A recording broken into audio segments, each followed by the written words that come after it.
Olha, o Flamengo não meteu 3, 4 no primeiro tempo porque a bola não entrou. O Flamengo massacrou. A realidade é essa. Mas o grande problema do Cruzeiro é esse: o meio-campo não marca ninguém. Só tem o Romero. O Gerson não marca ninguém, o Matheus Pereira não ajuda na marcação, não marca ninguém, some nos grandes jogos. Esse é o grande problema do Cruzeiro, né? O Cruzeiro não deu um chute a gol no primeiro tempo. E um time que não chuta a gol, ele não pode pensar em se classificar. No segundo tempo, em 10 minutos, ele deu 4 chutes.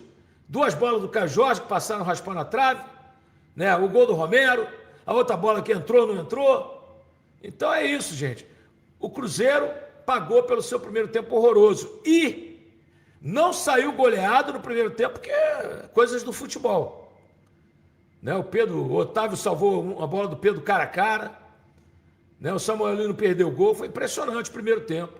Cruzeiro apático, parecia que tinha comido uma feijoada, ninguém entrou em campo. O Gerson é isso aí, o Gerson não marca ninguém, é um jogador muito ruim para mim, não vale o que pagaram nele, né? Acho o Gerson um jogador bem normal. É o que eu falei, ele não vai ganhar título, não ganha título. Gerson não ganha título, né? Quando ele ganhou com a Arrascaeta, com o Pedro, ele não é um cara que você fala assim: eu trouxe um cara que ganha título. Quem ganha título é o Almada, é o Luiz Henrique, que ganharam no Botafogo. O Gerson não é esse cara para você trazer e falar assim: ele vai ganhar o título. Não vai. Tinha que ter colocado o Lucas Silva no começo do jogo, o único cara que marca no meio campo ao lado do Romero. Mas ele nunca jogou com essa dupla, que foi a dupla sucesso ano passado, né? Ele nunca quis jogar com essa dupla. Então tá aí, ó. Ele nunca colocou, né, o Lucas Silva ao lado do Romero. Parece que ele não viu os jogos do Cruzeiro ano passado, que eram os pilares da equipe. Eu não entendo por quê. Comigo jogaria o Lucas Silva. Só deu o Flamengo no primeiro tempo, gente. O Flamengo deu 18 chutes a gol no primeiro tempo. E o Cruzeiro nenhum. Nenhum. Não pode. Não pode uma equipe que está disputando uma classificação às quartas de final da Libertadores não dar um chute a gol, né? Não pode. O que mais me incomodou no Cruzeiro hoje foi respeitar demais o Flamengo. E não vem com esse papo: não daria para fazer mais, que daria sim. Em decisão, não há como você negociar postura em campo. A postura do Cruzeiro no primeiro tempo foi um negócio medonho. O Cruzeiro não achou o Flamengo em campo, respeitou demais, chamou demais o Flamengo, marcou de menos. O Cruzeiro precisava de mais Romeros em campo, desde o primeiro tempo, e não teve. O primeiro tempo do Cruzeiro não existiu. Assistiu o Flamengo jogar. E você quer que eu cobre de quem? Eu vou cobrar de quem tem para entregar. Eu vou cobrar dos caras que a gente fica aqui a semana inteira falando que jogam muita bola, chamando de síndico, como eu chamei o Gerson, né? Então é assim que tem que funcionar. Tem que cobrar de quem tem para entregar. Hoje o Gerson andou em campo. Pior partida dele com a camisa do Cruzeiro. Mal pra cacete. Mal, lento, inerte. Sem exercer a liderança que a gente espera dele. Aceitando a marcação e não marcando ninguém. Cajota encaixotado. Matheus Pereira até que tentou jogar, mas com quem? Com o Gerson mal pra cacete. Com o Cajota bem marcado, né? O Flamengo também não deu espaço, né? Fez um grande jogo. A gente deve, obviamente, deixar isso bem registrado. Os pontas mal pra cacete. O Arroio hoje mal. O Wesley tomou esporro do Arthur Jorge o tempo todo enquanto esteve em campo. Quando você não tem elenco, como o do Flamengo, sua margem de erro fica desse tamanho aqui, ó. Desse tamanho, sabe?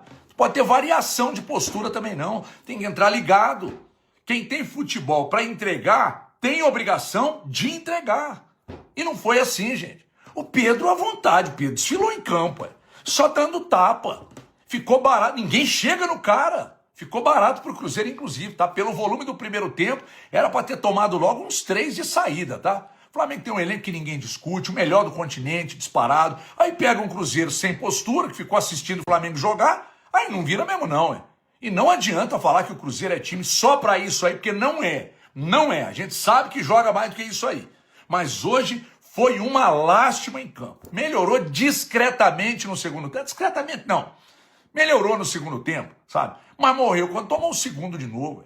Morreu depois do segundo gol, assim como estava morto em todo o primeiro tempo, sabe? Eu não comparo os elencos, eu não comparo o time titular, mas eu comparo postura, eu comparo o nível de concentração. Vocês sabem que isso tem influência. Eu comparo entrega, eu até acho que tentou. Eu comparo competitividade, e boa parte disso aí faltou em grande parte dos 2 jogos, nos 4 tempos. Então, em resumo, Cruzeiro, em pelo menos 3 dos 4 tempos dos 2 jogos, passou muito mal contra o Flamengo. Muito mal. O que aconteceu no primeiro tempo Foi uma blitz do Flamengo, né? Uma pressão alta muito bem feita. E o Cruzeiro é um time que costuma conseguir sair das pressões assim com boa qualidade. E hoje foi absolutamente ineficaz nessa questão, porque o Flamengo o empurrou para o seu próprio campo e fez um primeiro tempo assim de cinema, né? Faltou concretizar ali, porque poderia ter decretado a vitória no primeiro tempo se tivesse... chegou um momento em que as finalizações estavam 14-1 para o Flamengo, no primeiro tempo. No primeiro quarto, que eu divido em quartos, né? Como tem a parada para hidratação, eu divido em quartos, né? No primeiro quarto, os primeiros 23 minutos de jogo, quando parou, a posse de bola é 71 Flamengo, 29 Cruzeiro, 11 finalizações para o Flamengo e nenhuma do Cruzeiro. Pois é. O Cruzeiro não respirava. Chegou um momento que na transmissão da Globo mostrou 14-1 em finalizações. A gente estava ali mais ou menos com 30 e alguma coisa. Terminou em 15-3. Tempo. Isso mostra uma enorme superioridade. O Cruzeiro não conseguiu jogar. Não. Então o plano do Leonardo Jardim deu muito certo no primeiro tempo. Acho que ele só imaginava, diante do volume, das chances que o Flamengo criou na primeira parte, terminar e ir para o intervalo com uma vantagem um pouco maior, mais confortável do que apenas um gol, né, Mansur? Exato, estava olhando até agora que ao final do jogo, o Flamengo ganhou 58% dos duelos pelo chão, 61% dos duelos aéreos. Mas no intervalo, o número dos duelos pelo alto passava de 80%. E o dos duelos pelo chão se aproximava de 70%.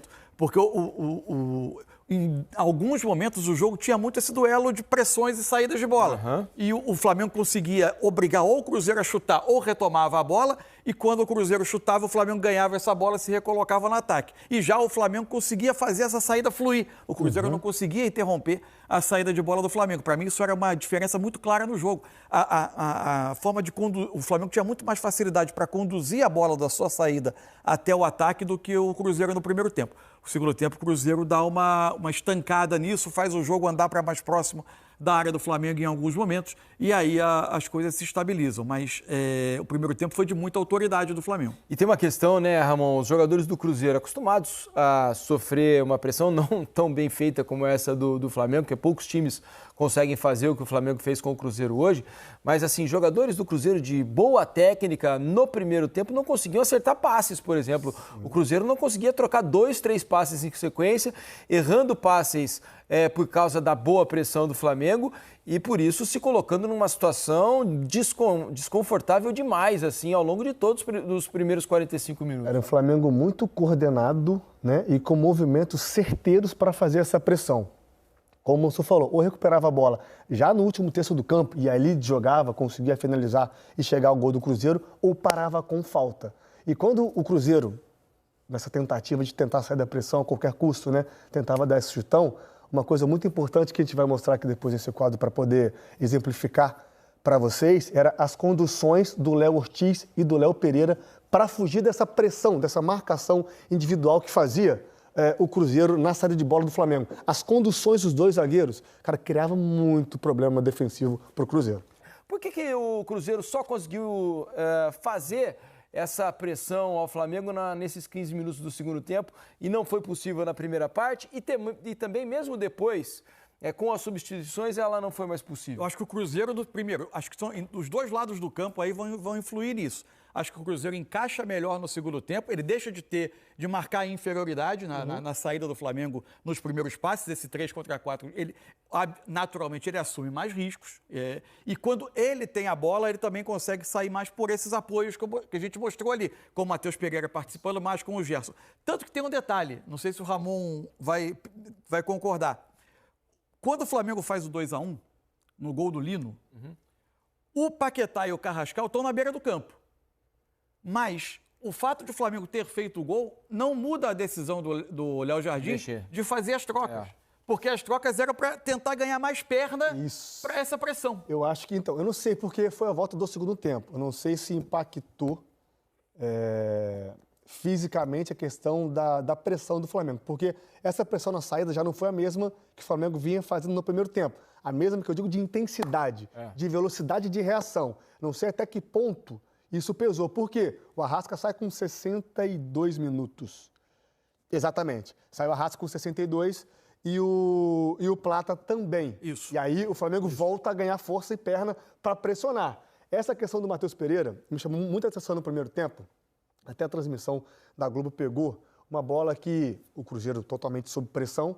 Eu acho que foi o Otávio que acaba quebrando uma bola e a câmera foca no Matheus Pereira e fala assim, ó, não bate, eu tô me movimentando. Porque a saída de bola é com o Matheus. O Flamengo pressionava, o Matheus escolhia o lado onde tinha o espaço e se movimentava. Só que a pressão do Flamengo era tão coordenada e tão intensa que, cara, dá medo. A palavra é essa, de você errar e sofrer o gol. O que faz o jogador normalmente? Quebra a bola, fundo do campo. Lateral, fundo do campo. E aí não dava tempo. E numa dessas que o Cruzeiro quebrou, o Matheus fala isso, não quebra, estou me movimentando. No segundo tempo, a falta da pressão efetiva por falta de intensidade e a boa leitura do Matheus em preencher os espaços, o Cruzeiro conseguiu sair jogando por dentro e conseguiu avançar e empurrar o Flamengo para trás. E tem uma questão também anímica do jogo, eu acho, né? Porque o momento era do Cruzeiro ali, o Cruzeiro empata o jogo e continua jogando ali, tentando até a virada.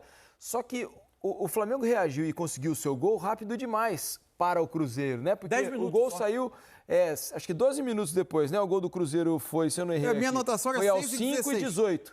Então... Bom, foi o que eu anotei aqui. Enfim, mas são aí 12 minutos, algo em torno disso. E o gol do Lino, aliás, tem memes aqui já rolando, né? O Frânio Savelli manda aqui na hashtag troca de passes. Quem mais aqui mandou? Tem mais gente, vou caçar aqui, perguntando se o William já passou escorregando aqui na frente.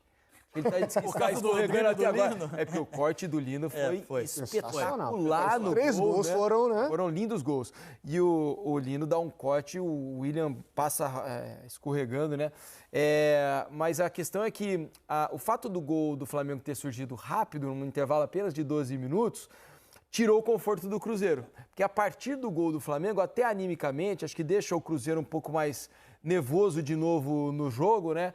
E a pressão já diminui de intensidade. E tem um ponto, assim, que a gente chegou a conversar isso aqui, é uma visão pessoal minha. Eu reconheço que o Gerson é um meio-campista raro, de enormes qualidades. Enormes qualidades. Tanto para jogar mais perto da área, quanto para jogar organizando desde trás.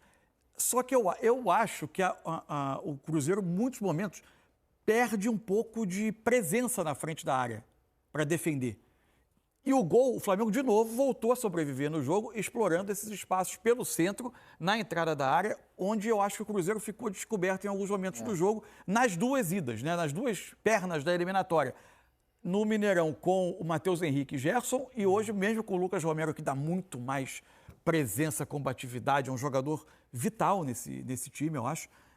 Mas eu acho que falta, às vezes, um pouco mais de presença na frente da área para proteger mesmo. Ainda mais com o Flamengo, que coloca tantos jogadores de alta técnica, Arrascaeta, Lino, Plata, o próprio Pedro, que vem fazer esse movimento de pivô. E, aliás, está numa fase de pivô, o Pedro, que é impressionante. As duas bolas que ele recebe, ele dá de primeira ali, coloca o Arrascaeta primeiro, depois o Lino em boa condição. E aí acho que o Cruzeiro tinha uma fragilidade ali que era num setor vital do jogo. A gente conversou aqui ontem no Troca de Passes sobre, de repente, uma possibilidade de troca, né?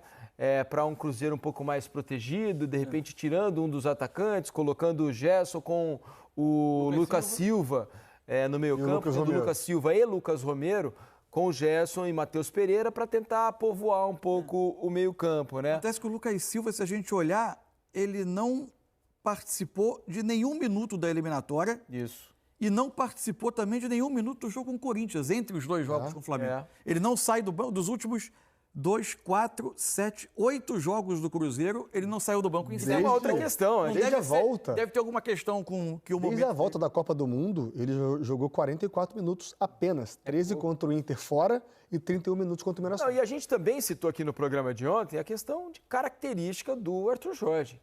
Né?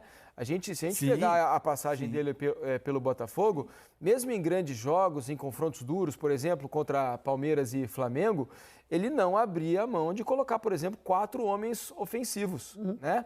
Com um armador e 3 atacantes na teoria. Então, acho que ele partiu do mesmo princípio para esse jogo de hoje. Eu nem acho que mesmo ele errou. Jogando no Maracanã. Ele manteve a linha de raciocínio que ele vem fazendo. Não deu certo? Não, O mas Gerson não fez pode um dar, é jogo, normal. acho que assim, a gente tem que pegar alguns jogadores que fizeram um jogo muito abaixo hoje. Por exemplo, o Gerson fez um jogo ruim, pelo menos para mim. O primeiro tempo dele em especial é bastante ruim, tanto em termos de posicionamento, quanto até na parte técnica um pouco. Segundo tempo, com um jogo um pouco mais perto da área do Flamengo, ele aparecendo um pouco para jogar mais perto da área adversária, acho que ele cresceu no jogo. Ele faz a jogada que resulta no chute do Lucas Romero, né, no gol de empate. Acho que ele cresce um pouco, mas não foi um jogo do padrão dele, não. Acho, por exemplo, o Caio Jorge conseguiu ficar bem encaixotado na marcação do Flamengo, conseguiu participar. No segundo tempo, 2, 3 escapadas de atacar espaço, ele levou muito Aquele bate cruzado, né, passando perto do gol. Mas assim, o Flamengo, dentro do potencial que ele tem, do que ele pode fazer no jogo, o Flamengo controlou bastante o Caio Jorge, se pensar na eliminatória. Teve 17 ações com bola nessa partida e tocou na bola apenas 11 vezes. A gente tem números, Muito inclusive. pouco, é. Isso, a gente tem números para mostrar. Vamos colocar aqui os números do Caio Jorge primeiro, então, já que estávamos falando dele. Um jogador, né, tão perigoso do Cruzeiro, mas que, especialmente a dupla de zaga do Flamengo, conseguiu controlar bem, olha. Foram 90 minutos em campo, 2 finalizações, uma delas perigosíssima, né? Essa batida cruzada, por exemplo. 10 passes certos, 1 passe errado. 17 ações com bola, um número baixo para um jogador tão decisivo quanto ele. Contribui aí também o fato que o primeiro tempo o Cruzeiro quase não levou a bola até o ataque, né? Exatamente. Então é meio jogo. Todo jogo aconteceu no campo de defesa do Cruzeiro. Um dos atletas mais queridos pela torcida do Cruzeiro, Lucas Romero balançou as redes mais uma vez com a camisa celeste. Nesta quarta-feira, diante do Flamengo, no Maracanã, o argentino marcou seu 9º gol pelo clube. O volante deixou sua marca aos 5 minutos do segundo tempo, acertando um belo chute de fora da área para igualar o placar. O Flamengo havia saído na frente ainda na etapa inicial com um gol de Arrascaeta. Embora tenha como principal característica a marcação, Romero também costuma ser perigoso nas finalizações de média e longa distância. Recurso que voltou a aparecer no duelo contra o rubro-negro. Com a partida desta quarta-feira, Eu Perro, apelido recebido pela intensidade e entrega dentro de campo, chegou a 299 jogos pelo Cruzeiro, somando suas 2 passagens pelo clube. Na primeira passagem, o argentino marcou 3 vezes, uma no Campeonato Mineiro de 2016 e outras 2 no Brasileirão de 2017. Após retornar à Toca da Raposa, Romero ampliou sua participação ofensiva e já soma mais 6 gols. Nesse período, balançou as redes em diferentes competições, como Sul-Americana, Campeonato Mineiro, Campeonato Brasileiro e agora também pela Libertadores. E aí, galera, o que acharam? Deixem suas opiniões nos comentários. Não se esqueçam de deixar o like, se inscrever no canal e ativar o sininho para receber as notificações. Até mais, Nação Celeste! Vamos pra frente!